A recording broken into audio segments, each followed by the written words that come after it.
Hello and welcome to another episode of Soul Nectar Show, that show where we talk about all things essence, where we gather around the campfire and we share our stories of connection to that which is bigger than us, to the big mystery of our existence, this life incarnation, and all of its little gems hidden everywhere inside of that pain, oftentimes inside of the pain, and how we can really navigate our way through that with more grace, ease, and joy. And this can be like solving a big puzzle. I love to solve those puzzles at the holidays where all the pieces are strewn across the table. And I don't know where you guys start, but I usually start with the edges and then work my way on the inside. And that's how most of us start in our lives, right? We start on the edges, we start at the surface, we start at the crust, and then we work our way into the center. And we hope that we find that missing piece all the way in the middle, and then we're whole and complete, and then we can just be joyful, right? And we don't have any more problems. Until the next layer of the puzzle is revealed. And then we go on that next journey and we go down the onion even more into the layers. And this is the fun. So we might as well just enjoy the process and stop resisting it, right?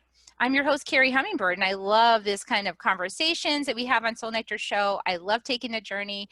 I love embracing the sacred and the divine journey, all the puzzle pieces, finding them, putting them into place, and then going to the next level of the 5D, 3D, 12D, 9D, whatever D you want journey. Like, let's just do it because it's so much fun. So if you're interested in that kind of thing and you want to have a conversation and go deeper and maybe join a group or something like that, just check out my website, book a 15-minute call, carriehummingbird.com, Kerri, hummingbird.com. And today my guest is Daniel Olexa. Welcome, Daniel. Hi, Carrie. How are you? I am good. I am really good today. I'm excited about the conversation. We had such a great little chat before this chat. The chat before the chat to set up Yes. We're going to go deep today, I have a feeling. We're going to go so deep. So Daniel, I want to tell you a little bit about Daniel. He's a published author, a life coach trainer, keynote speaker, award-winning hypnotherapist, holistic entrepreneur, and transformational soul connection coach. As a guest speaker, Daniel facilitates training for companies that are forward-thinking and invest in their employees' talents and training to ensure the company's future success. And he helps you break your imposter syndrome. We all have that one a little bit, that false personality likes to creep in. And so we want to live a purpose-driven life, and he helps you to do that. So he specializes in working with high performers who feel like they have made it to where they are by accident. But there are no accidents in the universe, is Daniel's personal mantra. And we're going to find out why that's his personal mantra a little bit today. And so I just encourage you to go check out Daniel. His links are into the show notes. You can check out his website and his books. And I mean, you're going to find out why you want to do that as a result of this conversation we're about to have. So Daniel, why is your favorite mantra, there are no accidents in the universe? Let's just go right to it. Why do you have that mantra? I think on the surface level is because I was told I was an accident growing up. Ow. It was one of my favorite phrases, or not one of my favorite phrases, one of my mother's repeated phrases.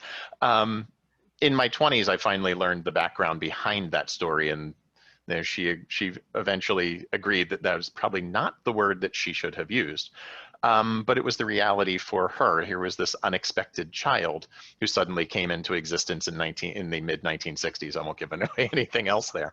And that was a big part of my my feeling of separation and like I didn't belong here. But I've always been drawn to help other people. I've always wanted to be giving. I'm also the youngest in my family, so there's a dynamic around a little bit of peacemaker and everything else there. And it has always played a part in my life, but in my late 40s is when I finally came to this place of realization that I'm supposed to be here. There aren't any accidents. And through working with hundreds of clients, teaching thousands of students, without any ego attachment to it, it's my perspective and it's my way of being that's helping to empower all these people that I'm connected to, because we all bring that light a little differently. And it just happens that this is the group that's aligning with my vibration of light. So I'm supposed to be here doing this work. And if we really chunk it way up to some of the concepts I talk about in both of my books, that there's this sense of as we're told in from more straightforward regimented religious angles, that we are separated from God and we're supposed to come back to this connection to God. Well, on a really high level, maybe, but really, if God or the universe or source, whatever word you want to put on that, if it's everything, that means we're part of it. We're not separate from it. We only think we are. And no matter what's happening in the world, and we've certainly seen enough of a lot of crazy stuff over the past year, that it's all as it's supposed to be. And there are no accidents in that space. We're supposed to learn from it and come to a sense of harmony. That doesn't mean harmony is always singing kumbaya and smiling around a campfire, but there's a sense of peace that comes with it, knowing that it's not accidental. It's all happening for a reason, ideally to help us all vibrate higher and come together rather than separate. Yeah, boy, that everything you just said has been a big part of my journey too. I also was an accident, apparently. Oh, wow. I had that same message, like you're not, I was told I wasn't going to be able to be pregnant and my uterus was shaped in some way that I wouldn't get pregnant. I don't know what doctors are telling women then, but they were telling them some stuff that wasn't exactly true. They told your mom the same thing, right? Evidently, yeah. Yeah. So then then your mom is like, surprised by this baby, doesn't expect it, right? And in your case, you already had siblings. Yeah, I had three older siblings, and the gap between my closest sibling and me, in just terms as far as timeline, is 6 years. There was a fairly significant gap. My oldest sibling is 11 years older than me, so we're pretty widespread there. And the other thing that I think about is you mentioned that both of my parents grew up during the Depression. Their formative years were during what up until recently was the most cataclysmic financial event in US history and the world in to some way. So they, with that event and their relationship to it, being in that space of learning and growing up and taking on a story of what's real, I can I can certainly understand their attachment or their existing in root chakra survival of, oh, here's one more mouth to feed and there's not enough, and this constant struggle, rather than coming from a more abundant cycle of the universe will provide, everything will be fine because I'm here, I've made it 54 years on the planet, everything's fine. But their perspective was there's not enough, and it's a constant fight. And that's been a massive shift for me to stop living that story that was imposed on me. It took me 40 plus years to break that nonsense. Yeah, that's what's so amazing about this. As you know, I'm writing finishing this new book called Love is Fierce, Healing the Mother Wound. And by now it's already been released. So, this will be out in February. So it all Yay! have been released. And I encourage you guys to go get it and read it. But one of the things that I learned in the channeling of this book and the enacting of it is that, whatever state of consciousness the mother has when the baby is forming, is like the baby's also formed with those beliefs and patterns and feelings and thoughts. So all of that consciousness, like the baby's stewing in it. And it's like whenever you make a stew and you put all the ingredients in, that's the stew. Well, same thing with the baby, you're putting all the ingredients in it and that's the stew. And the stew is you, as the mother. It's like your thoughts, your fears, your conditions, your beliefs, your situation. And so the genius of it is that then you're born into life with some information about what's happening on the outside of your mother's belly, right? You're pre-programmed to like be able to handle whatever the situation is. That's the genius of the situation. And that's also the drawback of the situation, right? It's the paradox, because then you have to fight your way through all that, or work your way through all that, or love your way through all that, or whatever way there is to tear yourself out of that cocoon of your mother's programming so you can find yourself. So you can just be you, clean slate, without all that programming. And of course, that programming is not just your mom's, it's like all your ancestors too, like anything unresolved that just got passed through.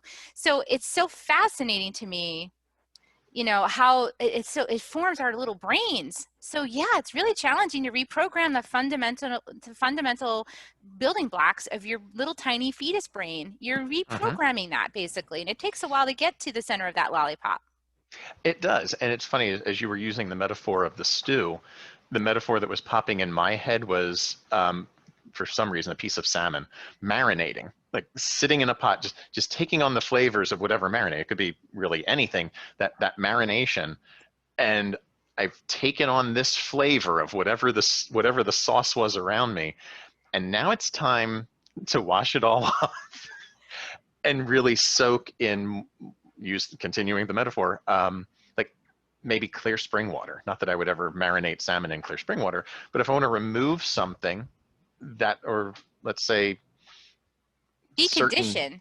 yeah, decondition it, wash it away, neutralize it, Yeah. because there's good and bad to it, as you mentioned.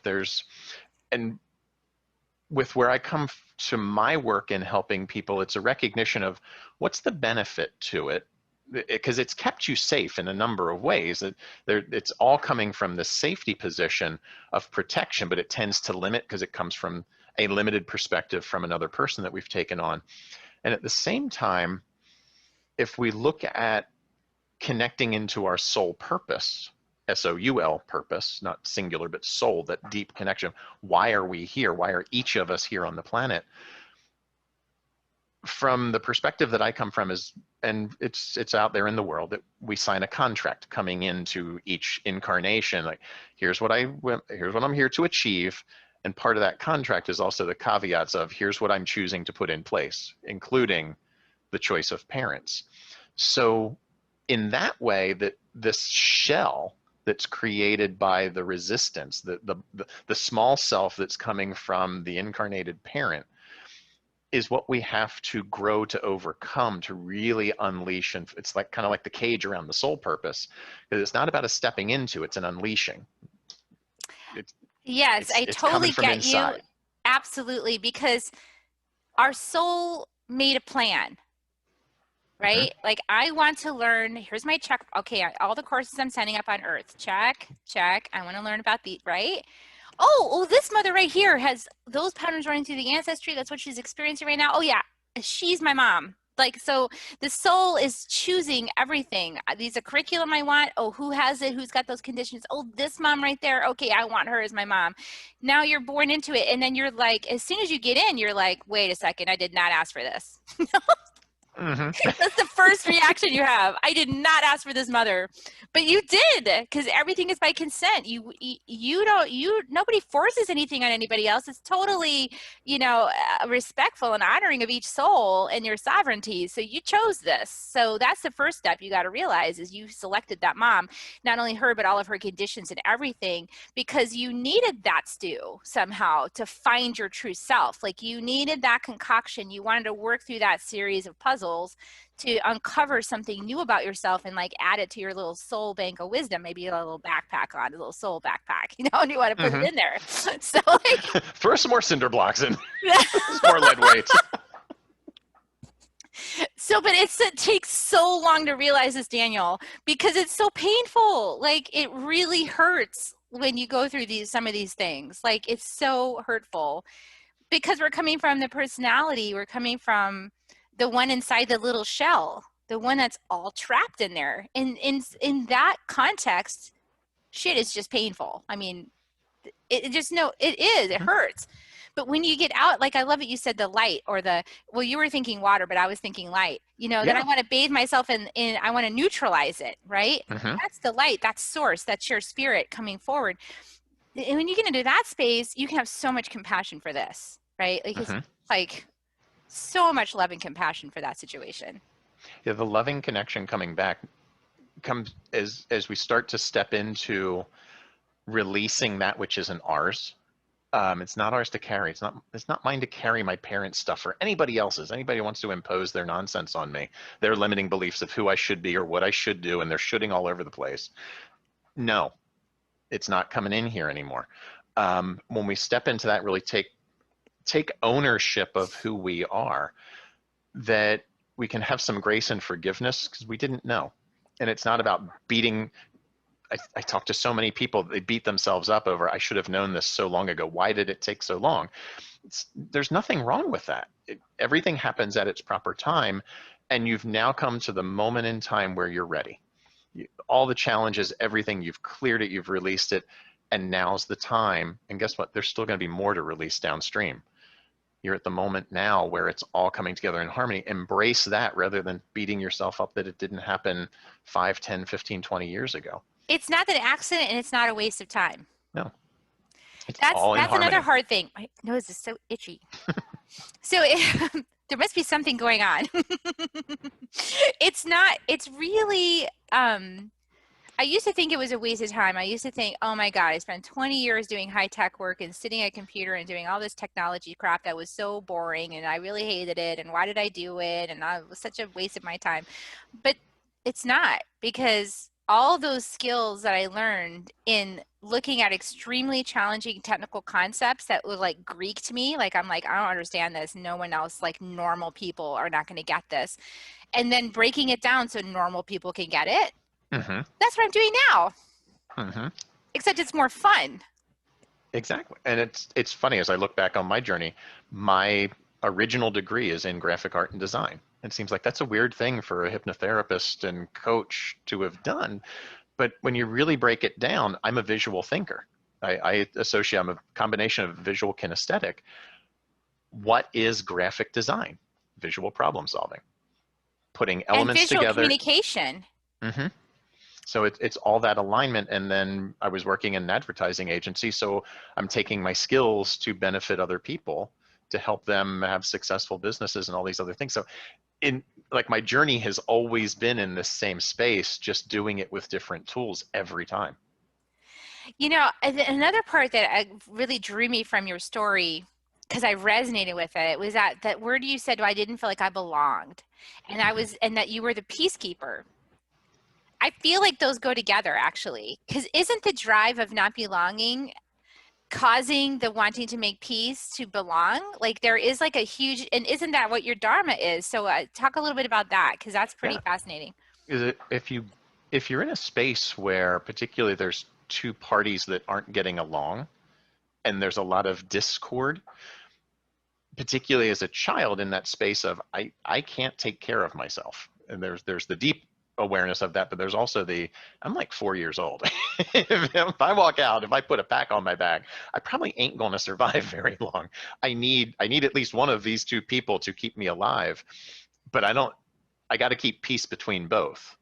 So there's otherwise if I choose wrong, what happens? Or and there's that whole guilt thing that gets projected around there as well. Oh, if you choose that person, it's this, and if you choose that person, there's this. Mm. So there's this constant battle that the person in the middle gets caught up in, of not one afraid to choose, and then the only space to really be is to capitulate to both externals and never really discover a true sense of self because they're always trying to please somebody else outside.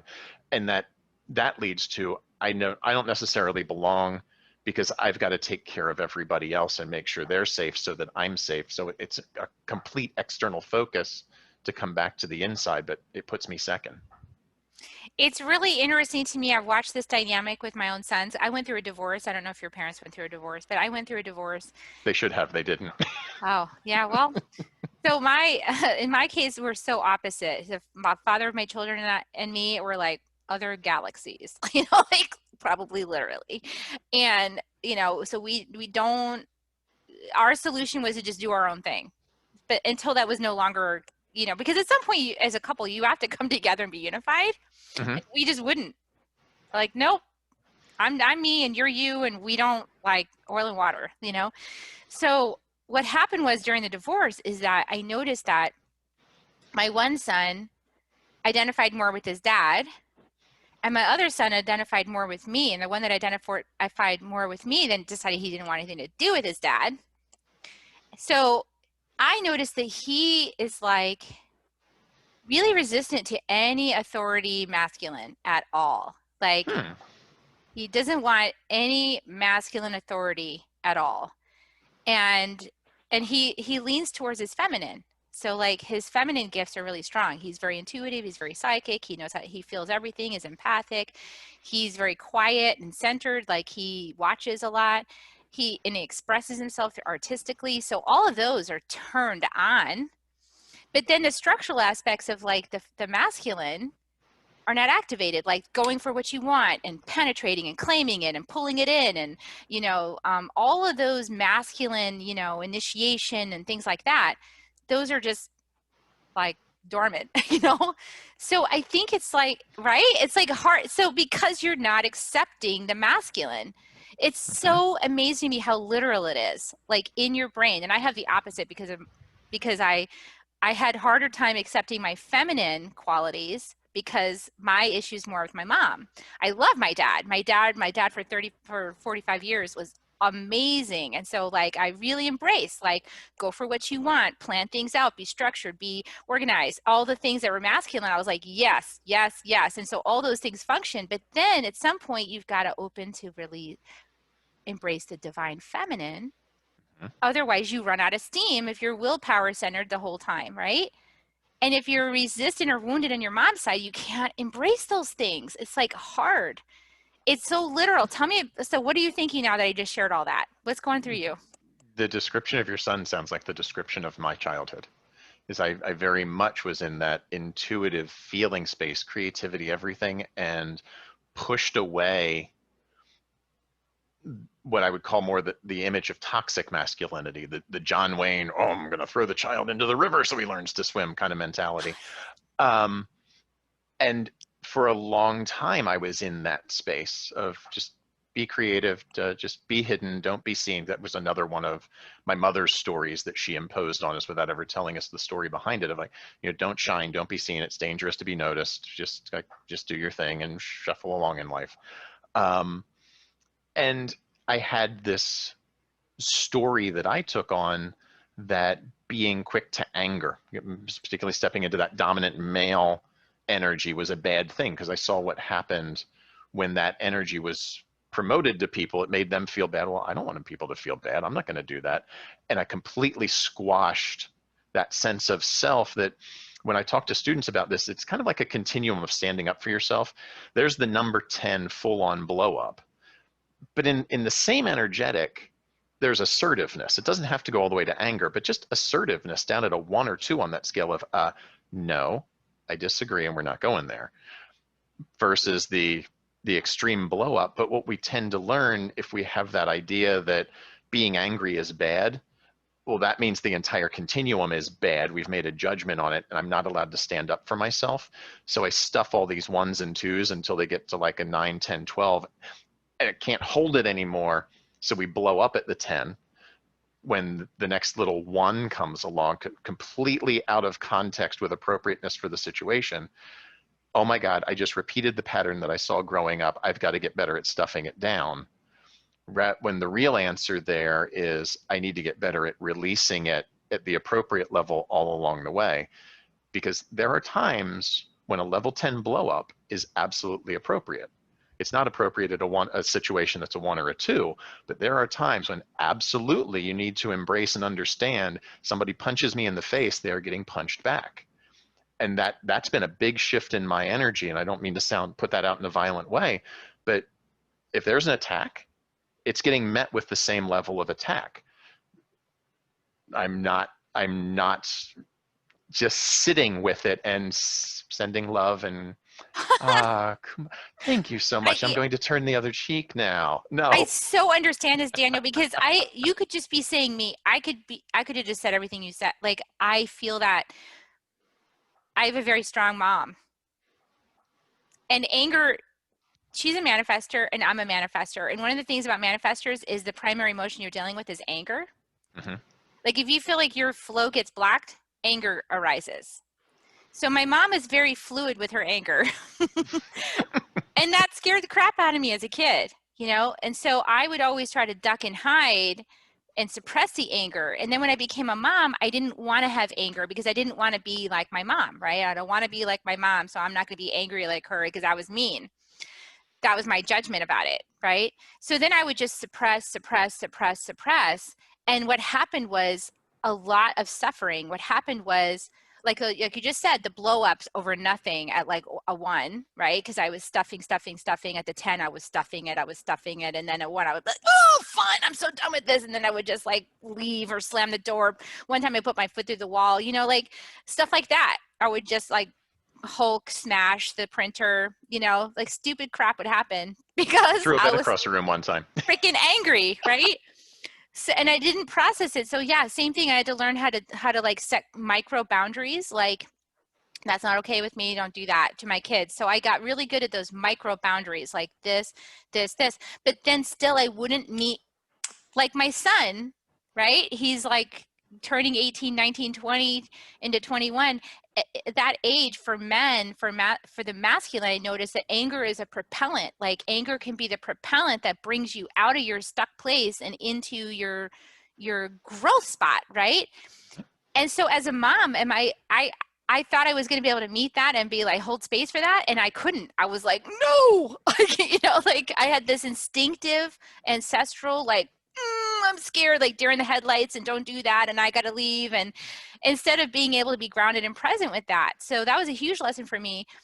Talk a little bit about that dynamic, because you were saying that you had a conversation with your mom at 20, 21. That seems to be an age where like boys become men and they need to be like, mom, get out of this space, or mom, you did this to me and I'm really mad. So talk about that. Yeah, there's, I think in that general range around 18ish, when culturally, at least in the US, we're considered to be adults and suddenly responsible on our 18th birthday. And there's something in finding ourselves as we're now labeled as adults and trying to figure out what's my purpose, because now I'm not living so much under the rule of my parents, even though we probably started to break out of that a little bit maybe. There's this, how do I want to say this? For me, there was a moment of flexing that boundary that I hadn't flexed earlier. And I think what's really coming up is I'm trying to process through this and understand it. And right in this moment, I'm seriously live processing right here, It's awesome. that I had lived so much of giving away my power, particularly to my mother, because she was the caregiver. She was the parent who was around the most because my dad was working. My mom went to work later. So I was more connected. I would almost scarily say attached to her and her energy of fear of the world. That even at the moment of that 16 to 18, really starting to push the boundaries and see what I could get away with, I defaulted back to safety because I was so in that space of I don't want to get anybody mad at me because I might die. I don't need them to keep me alive anymore. But there was still this fear of what if I offend them in some way, and what if, and I stayed in that space of being hidden for so long, and eventually it was the anger and frustration that propelled forward. I had a conversation, it's been the past month or two, in this space of all energy has a good and labeling, judgment labels here, good and bad, or helpful and unhelpful aspect to it. Even anger or stress. The word stress, as we tend to use it in conversation when we're oh, I'm under so much stress, is a shortened form of the word distress. And this came from one of my coaches recently. When there's another side to that, I believe it's pronounced eustress, EU stress, which is the good, the stuff, the stress that drives us forward to be better. The stress that propels you. The stress that propels. The same thing as there's the anger that propels. We as human beings make all of our decisions from an emotional basis, either moving away from pain or toward pleasure. We would love to think that we think about them and come up with rational decisions. Yeah, we do that, but at the end of the day, we're going to make the decision that makes us feel the best. So if we can use that anger as a channel, put fins on the rocket, or actually the thought would be the fins on the rocket of the anger is the energy of the engine kicking off, but then what guides it, and that's the balance that comes in. And one other thing I want to add in here quickly, and this ties in, it's funny, there's two concepts here with the same thing. There's the balancing of the head and the heart, and there's also the balancing of the male and feminine aspects and energies. And something I think it's important to share here is that when I say balance, that doesn't mean 50-50. Right. That means the appropriate balance for each person. One person may be in balance at an 80-20. Someone else may be in balance at a completely flopped 80-20. Some might be a 60-40. Just because I find my balance, whatever percentage it is, doesn't mean that everybody else's should be that. And it should almost, it doesn't mean dead center, I'm 50-50 either way. Some people will be that way.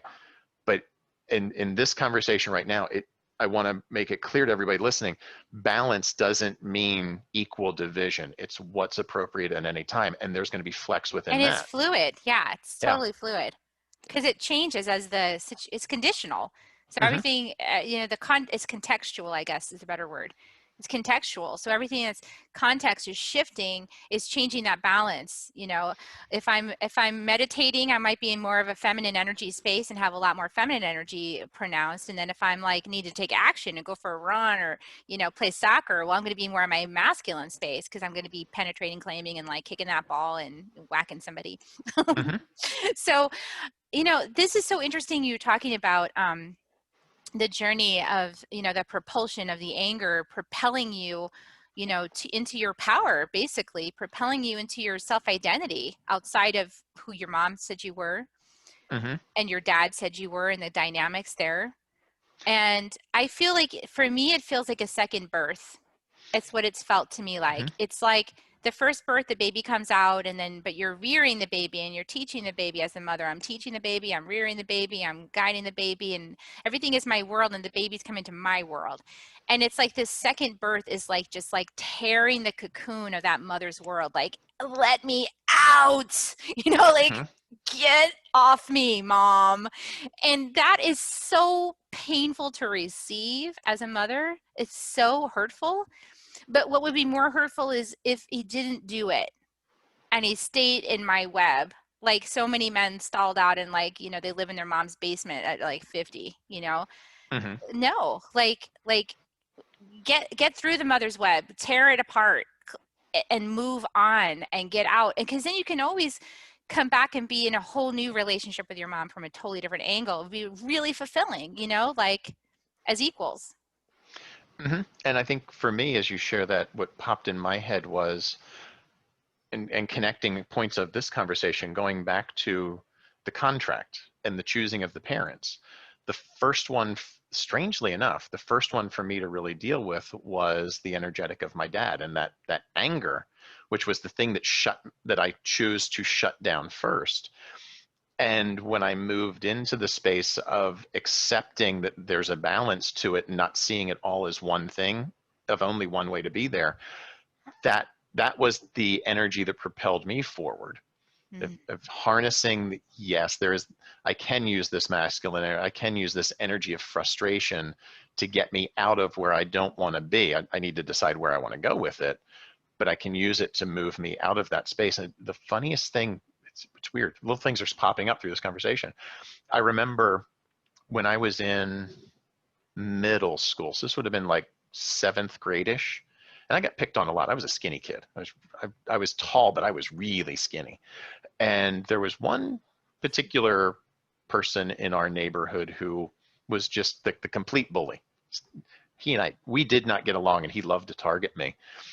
And of course, from the John Wayne parental, coming from both of them, oh, well, if somebody starts it, you better finish it. Like, look at me, like my arms are this big around. And like, I And I'm don't know what that artistic. means. What are you Yeah, talking about? I'm an artist. I'm an expresser. yeah. I'm a softie. Like, come on. So there was this moment where walking down the hallway and this person jumped me, and I went right into reflexive defending of myself. And I got into a position where I was the one throwing the punches. When it got separated, I broke down crying because there was something that came up for me from a deep emotional space of, one, consciously, it was I let myself go there because I had always felt that words were more powerful than violence. Mm. And I found myself then in a place where that didn't work. And then there was something else that I'm not sure what it was all about. There was a sense that I'm kind of processing it even now in this conversation, that I'm not good enough, that I couldn't stop it, and I defaulted to baser instincts rather than coming from a higher. And that it's actually a little weird to even talk about it right now because I haven't thought about this for 40 some years. And it just suddenly pops up in this conversation of this balancing of the male dynamic. I was completely within my rights. And oh, that's what it is. It was judgment because I was the A student. I was the one who avoided all that nonsense. And now I'm sitting in a principal's office being told I shouldn't have, Uh, and all this other stuff, and I'm going to get punished with detention or whatever it was oh, that never went on my permanent record, you know. how much of that had to do with not disappointing your mother? It's like Ooh, there's good like question. these energies of like a like when the father's particularly aggressive or abusive in some way, like physically, emotionally, mentally, then I noticed in my own situation that it's like my son didn't want to be anything like him. So it was just like pushing away all that masculine, like Hmm. the dark pole of the masculine, just like nope, and but pushing away all the masculine. And so then it's like, how do you claim your power when part of being masculine is penetrating and claiming, like part of being masculine is holding a boundary, like part Hmm. of being masculine is speaking up, that is the part of the masculine within all of us, but Hmm. especially for people in masculine bodies. Then how do you claim that if like then it feels like a betrayal to your mom? It's like, well, I'm not going to be abusive like him. Yeah, and just thinking about it right now, I think what comes up is baby steps into it. Is as I think back about that situation with what you just shared of the claiming of it, that was like a 1 to 10 jump. It was a quantum leap. I went right to that number 10, even though I was fully justified in it, but I had the story that I wasn't allowed to do it. And rather than from a more conscious level, like if somebody jumps you, yes, but in a more gradual space of flexing the muscle in and getting it strong and getting used to it, of making that claiming of I want this and I'm going to declare it and moving into it as opposed to I'm going to go out and fight for it. Um, is that Yeah, making I sense? think it surprised you actually. I mean, what I'm getting is that it just shocked you that you had that in you. Like, I don't think Hmm. you realized you had it in you. I didn't. I I think didn't. it just surprised you. And it's like, oh no, what else don't I know about myself?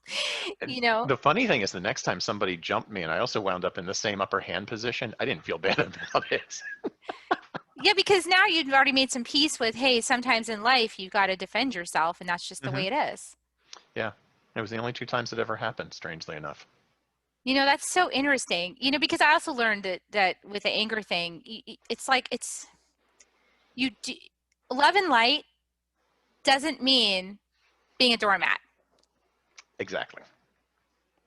I'll just leave Very it much there. so. What a Hmm. fascinating conversation. I want to respect your time. I know you probably got something else scheduled back up here, but so how can people get started with you? I know that you have some books out, and you obviously have a website and a platform, social media, places like so. Tell us how people can get in touch with you and find out more about what you do and your specialties. Sure. So my specialty is particularly helping people to shine their light and be seen, to step out of the shadows of self, the imposed self, and really be out living their purpose, and also creating a legacy that outlives them. So you can find me on my website, Daniel Olexa, Olexa.com. You can also find me on Amazon with 2 books, Practical Manifesting, and the other is A Pessimist's Guide to Manifesting. My co-author Iris and I have also created a website around the teachings of those books where we've created a platform for a 4-week program to really get you into manifesting mode, coming from that grounded balance of feminine and masculine ideals. My co-author Iris, the two of us, we bring our energetic to this and really help to ground the spiritual concepts of the laws of the universe down to 3D. Here's how you make it real, and go out and do it. Oh, that's exciting. Beautiful. And that's all accessible from danielalexa.com. Yes. Awesome.